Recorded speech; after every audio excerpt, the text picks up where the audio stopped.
দেখো বন্ধুরা, এই যে সোলার মাছের একটা বক্সের ভেতরে, ক্যারেটের ভেতরে দেখো দুটো করে লেবু গাছ বসানো। এই একটা লেবু গাছ, এই একটা লেবু গাছ। এটা ভিয়েতনাম মালটা লেবুর গাছ। আর একটা আছে বাড়িওয়ান মালটা, এটাতে তো হয়নি। এ দেখো ভিয়েতনাম মালটাটাতে হয়েছে। দেখো দেখো দুটো লেবু হয়েছে এখানে, এইটাতে এখানে একটা হয়েছে। আমার এই মালটা লেবুর অনেকগুলো গাছ আছে। দেখো গাছগুলো দেখো সব ডগ ছাড়ছে, নতুন নতুন ডগ ছাড়ছে। দেখো গাছগুলোকে দেখো কত সুন্দর লাগছে।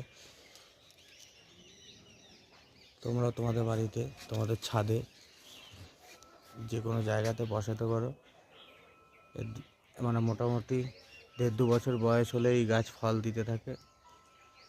এই দেখো এই আর একটা আছে, এই আর একটা ভিয়েতনাম মালটা লেবুর গাছ আছে। দেখো এটাতে দেখো অনেকগুলো ফল ধরেছে। দেখো এখানে দুটো আছে, এখানে দেখো একটা আছে, এ দেখো একটা, এই দেখো একটা, তাও এখানে এ দেখো একটা, এই দেখো একটা। এই গাছটাতে অনেকগুলো ফল ধরেছে। এই ফলগুলো বড় হলে তার ভিডিও তোমাদের সাথে শেয়ার করব। পাশে একটা দেখো মোরোব্লাড মৌসুম্বির গাছ রয়েছে।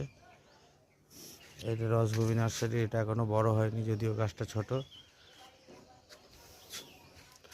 আর এই যে এখানে একটা আম গাছ আমি বসিয়ে রেখেছি। এই আম গাছটাকে শিফট করা হবে, নিয়ে আসা হয়েছিল, হয়ে গেছে প্রায় মাস দেড়েক। এখানে বসানো রয়েছে গাছটা সিজন খাওয়ানোর জন্য। আমার এই লেবু গাছগুলো তোমাদের কেমন লাগলো একটু কমেন্টের মাধ্যমে জানিও। টাটা।